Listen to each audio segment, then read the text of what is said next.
January 1989. I, George Herbert Walker Bush, do solemnly swear. George Bush is sworn in as the 41st President of the United States. And will, to the best of my ability. He takes a solemn oath to the American people to uphold the Constitution. So help me God. Congratulations. Thank you. 11 years later, his son, George W. Bush, hopes to follow in his father's footsteps. But few Americans realize that both father and son have already taken an oath to a mysterious and powerful secret society known as Skull and Bones. It happened while each was a student at prestigious Yale University. The society was actually founded on the Yale campus in the year 1832 by a General Russell, who modeled it upon German lodges of Freemasonry that used a lot of death's head imagery, skulls, skeletons, coffins, that sort of thing. Ron Rosenbaum, a journalist whose work has appeared in the New York Times, has spent several years investigating Skull and Bones and its powerful members. Skull and Bones is designed, I think, as a bonding ritual initially for the old money, old-fashioned, blue blood Eastern establishment. In addition to both President Bush and his son, other distinguished members, or bonesmen as they're called, include Senator John Kerry of Massachusetts and conservative spokesman William F. Buckley, Jr. Each year, 15 new members are selected from the junior class in a ceremony known as Tap Night. Prospective members receive a tap on the shoulder from a bonesman. For these chosen few, this exclusive invitation means they are destined for greatness.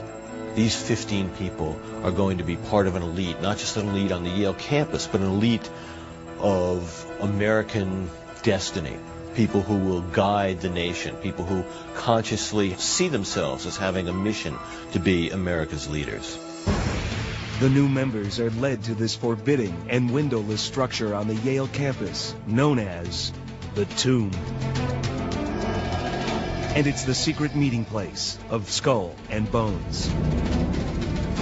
There are all sorts of legends about what goes on that April night when the Skull and Bones members are tapped and are first brought to the tomb. Exactly what happens behind these padlocked doors. Rumors include everything from bizarre sexual practices to grave robbing.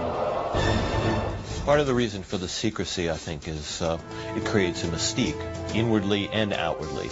It encourages the members of Skull and Bones to believe that they're so special, and that what goes on in the tomb is so highly fraught with deep meaning that it can't be uttered to the outside world. Senator Kerry and Mr. Buckley politely declined our written request to speak with them about their membership in Skull and Bones. Mr. Bush also refused to comment. But we tracked down a bonesman named Julio Gonzalez, who is now an alderman in New Haven, Connecticut. We're looking for you to give us maybe just one or two little secrets from Skull and Bones. Well, I really appreciated my time in the organization. I think I'm not going to discuss it today, so I don't have any comment on it.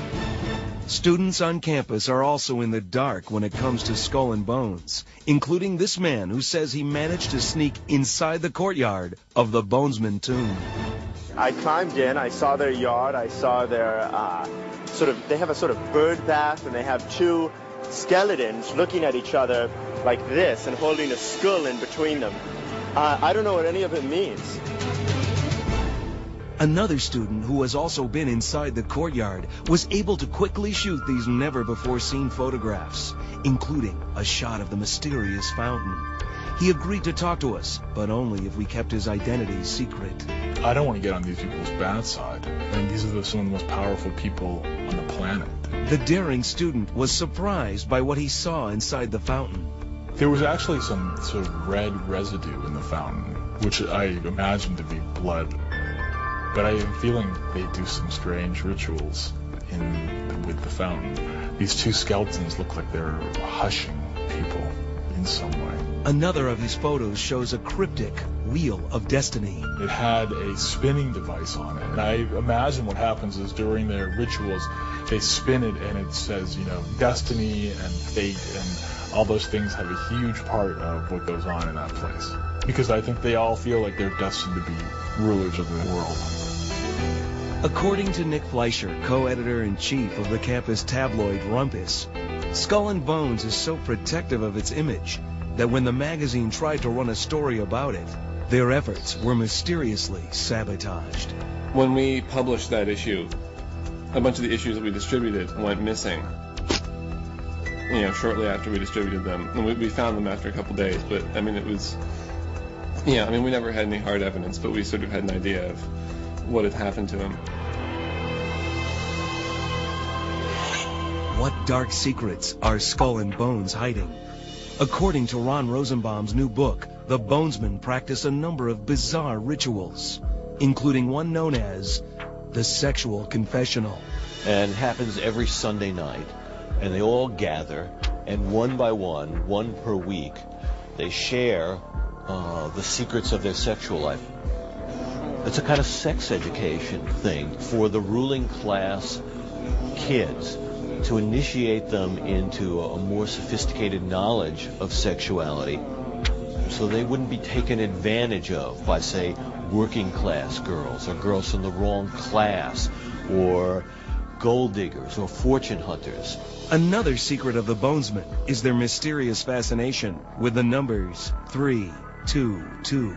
The legend of the origins of Skull and Bones is that it was founded by a Greek orator, Demosthenes, in the year 322 BC. So 322 becomes the Skull and Bones secret number. I don't think anyone believes that the Skull and Bones actually started in 322 BC, but mythically they date themselves back to that. So 322 is important to them. But there's an even more bizarre twist to the Bonesman's secret number.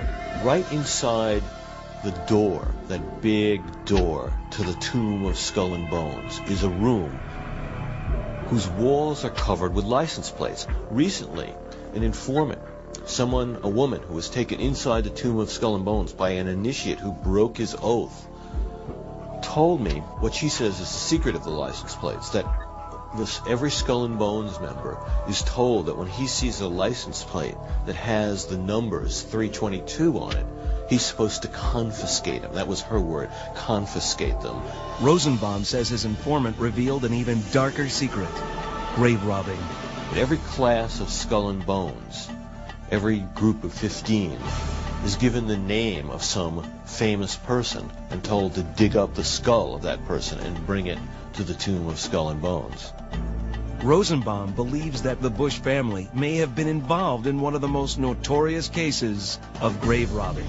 And one of my informants told me that, and this has been reported elsewhere as well, that one of the skulls in a glass aquarium-like case filled with turquoise chips is labeled the skull of Geronimo, the Apache warrior, because as it turns out, Prescott Bush, President George Bush's father, was stationed somewhere in Arizona near the burial ground of Geronimo at a time when the skull may have disappeared. According to Rosenbaum, members of the Bush family even tried to return the skull. As I understand it, the Apaches turned it down because they said, "We don't think this is the right skull." Despite the disturbing rumors, there are many who believe that Skull and Bones is just a harmless college fraternity. The only reason why Skull and Bones remains interesting is because they guard their secrecy. But one thing is clear. The power of Skull and Bones extends far beyond the ancient walls of its secret tomb.